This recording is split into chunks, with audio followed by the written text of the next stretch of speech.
Hello everyone, how are you guys? I really hope you all are doing well and preparing well. तो आज की video में हम discuss करने वाले हैं फिजिक्स के सभी क्वेश्चंस जो कि दिल्ली पुलिस कांस्टेबल 2023 के एग्ज़ाम में आप लोगों से पूछे गए हैं। तो बहुत कम क्वेश्चंस हैं, बहुत छोटी वीडियो होने वाली है, तो इसको ध्यान से सभी क्वेश्चंस को कर लीजिएगा।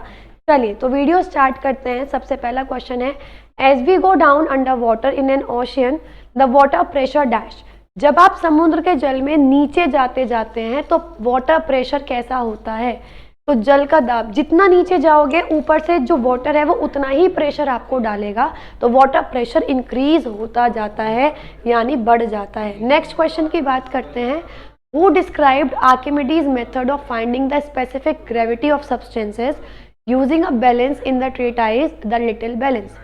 किसने आर्किमिडीज मेथड जो था जिससे आप स्पेसिफिक ग्रेविटी यानी विशिष्ट गुरुत्व आप ज्ञात कर सकते थे, उसका वर्णन इस ट्रेटाइज में यानी उस जो भी आपका ये पुस्तक है द लिटिल बैलेंस, इसमें किसने उसका मेंशन किया? तो ये थे आपके गैलीलियो गैलीली।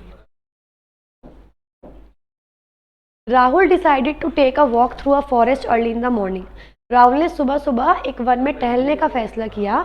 जब वो उसके अंदर जा रहा था तो वृक्षों के बीच से, पेड़ के बीच में छोटी छोटी जो गैप थे वहां से सनरेज अंदर आ रही थी और वो सनलाइट का क्लियर रास्ता देख पा रहा था, यानी जिस छेद से सनलाइट आ रही थी, जिस होल से सनलाइट आ रही थी, वो प्रॉपर जो पाथ था वो विजिबल था। इस इफेक्ट को क्या बोलते हैं? इस इफेक्ट को बोलते हैं टिंडल इफेक्ट। जहां से लाइट जाए अगर उसका पूरा रास्ता क्लियरली विजिबल हो उसको हम बोलते हैं टिंडल इफेक्ट।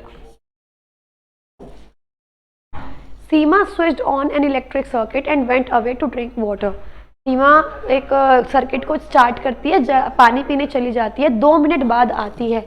तो टाइम दे दिया आपको 2 मिनट, इसको हाथों हाथ सेकंड में कन्वर्ट कर लेते हैं इंटू 60 यानी 120 सेकेंड। उसने नोटिस किया कि सर्किट के अंदर जो करंट है वो है 2.5 एम्पियर का। आपको बताना है कितना चार्ज फ्लो करा, कितना आवेश उस सर्किट से बहा है। तो आपको एक बात आपने चैप्टर में भी पढ़ा होगा, जब मैंने पढ़ाया भी था, करंट का फॉर्मूला होता है कितना चार्ज हमने मूव किया कितने टाइम में, राइट? तो करंट है 2.5, चार्ज आपको निकालना है और टाइम है 120। तो चार्ज कैसे निकलेगा? 2.5 इंटू 120, सिंपल ये आएगा 300 कुलाम। अगर आप मल्टीप्लाई करोगे 300 कुलाम आंसर आएगा, वही आपका करेक्ट आंसर है। Which physicist is known for extensive research in radiation phenomena? इसमें से कौन सी भौतिक वैज्ञानिक को विकिरण परिघटना में व्यापक शोध तथा पोलोनियम और रेडियम की खोज के लिए माना जाता है? पोलोनियम और रेडियम क्या है? रेडियोधर्मी तत्व हैं, रेडियो एक्टिव एलिमेंट्स हैं, और इनकी खोज की थी मैडम क्यूरी ने। तो Marie Curie is the correct answer. From where does most of the reflected light rays enter the eyes? हमारी आँख के अंदर ज़्यादातर अपवर्तित प्रकाश कहाँ से एंट्री लेता है? तो हमारी आँख के अंदर वो लेता है कॉर्निया। ये जो वाइट पोर्शन है हमारी आँख का, इसकी बाहरी सतह से हमारी आँख के अंदर लाइट जाती है from the outer surface of cornea, cornea के बाहरी सतह से। नेक्स्ट क्वेश्चन की बात करते हैं। LPG is stored in small cylinders under a high pressure because. जो LPG गैस होती है वो सिलेंडर के अंदर हम स्टोर करते हैं बहुत हाई प्रेशर में। किस लिए?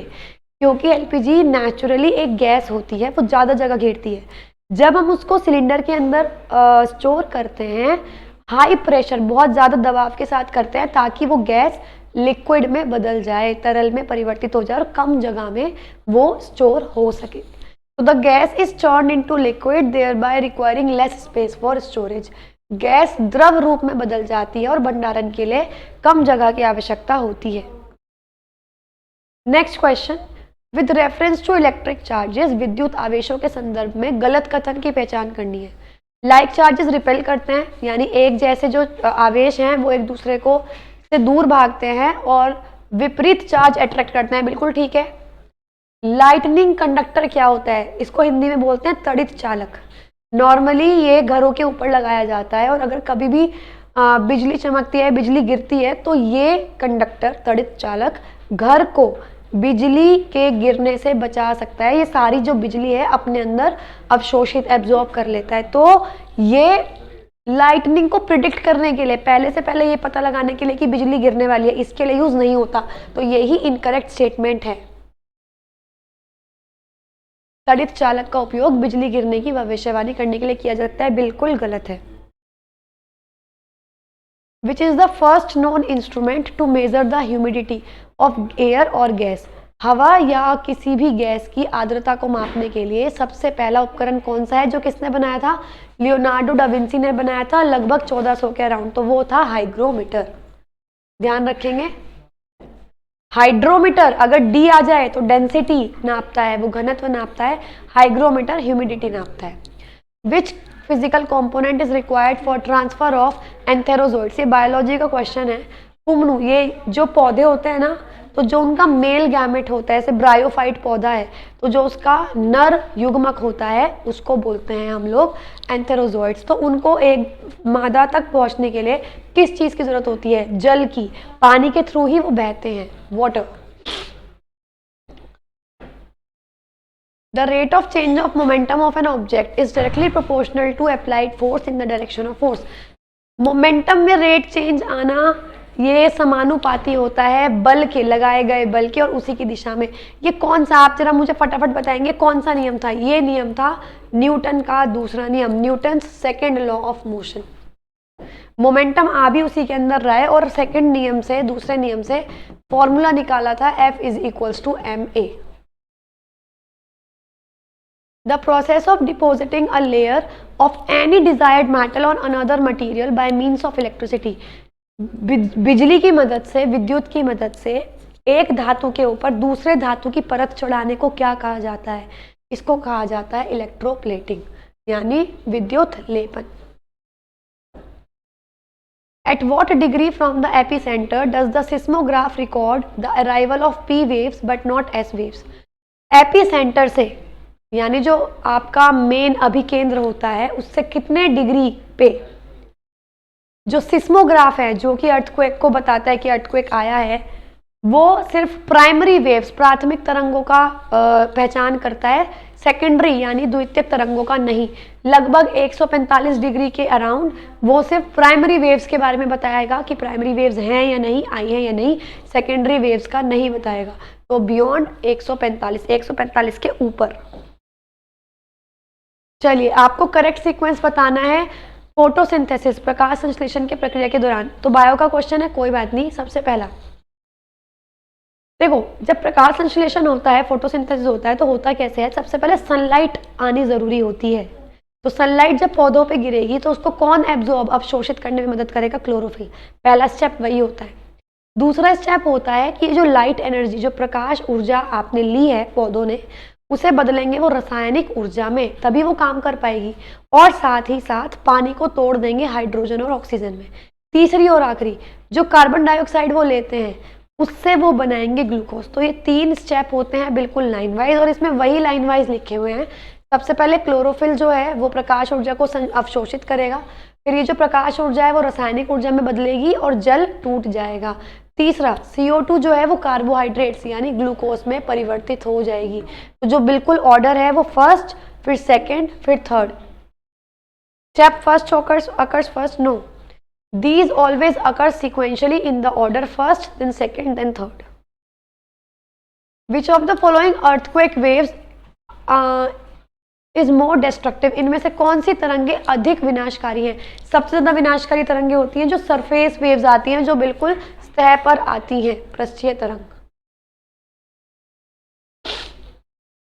What kind of image does the eye lens form of the object on the retina? हमारे रेटिना पर, आंख के पर्दे पर किस तरीके की प्रतिबिंब बनता है? हमारी आंख पर उल्टा प्रतिबिंब बनता है, रियल और इन्वर्टेड इमेज बनती है। फिर वो इमेज जाती है दिमाग में, और दिमाग हमें कमांड देता है कि ये सीधी है, तब हमको वो सीधी दिखाई देने लगती है। तो रियल में इन्वर्टेड रियल इमेज यानी उल्टा और वास्तविक प्रतिबिंब।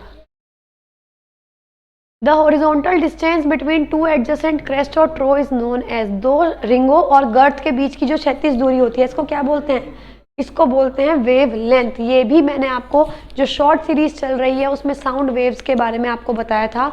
दो रिंग और दो गर्तों के बीच का जो दूरी है उसको हम बोलते हैं वेवलेंथ यानी तरंग दैर्घ्य। The students in a physics lab have been asked to measure the amount of current. भौतिक प्रयोगशाला में विद्यार्थियों को बोला गया है कि विद्युत धारा की मात्रा को मापना है, बेसिकली करंट को नापना है। कौन से इंस्ट्रूमेंट से हम करंट को नापते हैं? आमीटर से। तो आमीटर से हम नापेंगे, वोल्ट मीटर से विभवा अंतर या फिर पोटेंशियल डिफरेंस, वोल्टेज जिसको बोलते हैं, उसको नापा जाता है।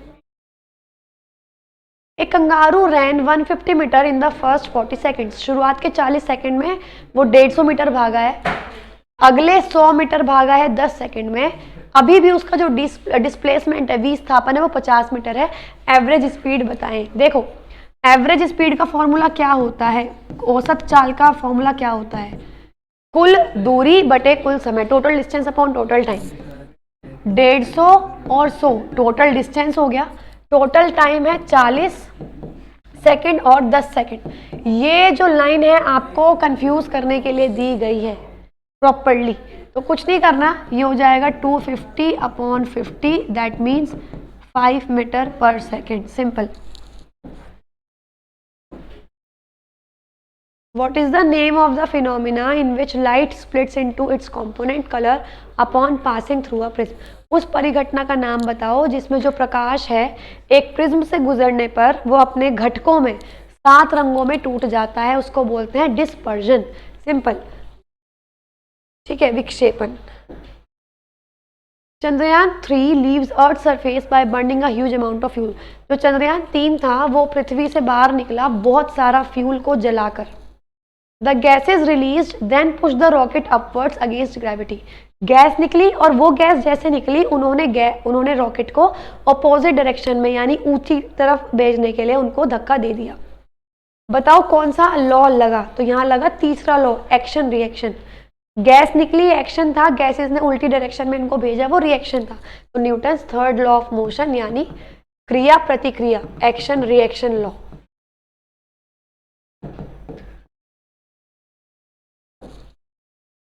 Identify the word that means minimum distance at which two objects can be seen most distinctly without strain. उस शब्द की पहचान करो जिसका मतलब है वो कम से कम दूरी जिस पर वस्तुओं को रखा जाए कि आपकी आंखें बिना कुछ दबाव डाले उनको देख सके। अगर हम ऑब्जेक्ट को पास रखेंगे तो होगा क्या? दो अलग अलग ऑब्जेक्ट्स भी रखे हैं तो वो हमारी आंखें एक जैसा देखेंगी। दूसरी चीज, बहुत ज्यादा स्ट्रेस पड़ेगा। तो एक मिनिमम दूरी सेट की गई है कि इतनी दूरी पर ऑब्जेक्ट रखना चाहिए आपको, ताकि अगर दो ऑब्जेक्ट बिल्कुल पास भी रखे हैं तो आपकी आंखें उन्हें दो ऑब्जेक्ट, दो अलग अलग वस्तुओं की तरह ही देखें। इसको बोलते हैं least distance of distinct vision, यानी स्पष्ट दृष्टि की न्यूनतम दूरी, और ये है नॉर्मली 25 सेंटीमीटर। तो गाइज ये थे सभी फिजिक्स के क्वेश्चन। आई होप आपको सभी क्वेश्चन समझ आए होंगे। कंप्लीट फाउंडेशन से लेकर स्टार्टिंग से, मतलब प्रॉपर हर एक कंसेप्ट समझने के लिए हमारा जनरल अवेयरनेस का बैच अवेलेबल है आरबी एप्लीकेशन पे, आप उसमें एनरोल कर सकते हैं। इसी के साथ बहुत सारे अलग अलग इंडिविजुअल बैचेस अवेलेबल हैं अलग अलग सब्जेक्ट के, जैसे मैथ का द्रोणाचार्य बैच है, इंग्लिश का पेरेशिया बैच है और साथ ही 0 to हीरो बैच है, रीजनिंग का भी बैच अवेलेबल है। लेकिन अगर आपको सारे सब्जेक्ट्स करने हैं तो आप ऑफिसर बैच में एनरोल कर सकते हैं। साथ ही आपको मैं बता दूं, यूट्यूब पर भी हमने प्लेलिस्ट बना दी है, तो टाइमली इनको चेक करते रहिए ताकि आपकी कोई भी वीडियो मिस आउट नहीं हो। और टेलीग्राम चैनल को भी ज्वाइन करना मत भूलेगा ताकि आपको टाइमली सारी PDF, सारे प्रीवियस ईयर कंपाइलेशन आपको वहाँ पर मिल जाए। तो आज के लिए इतना ही, मिलेंगे अगली वीडियो में, तब तक के लिए have a good day and good bye.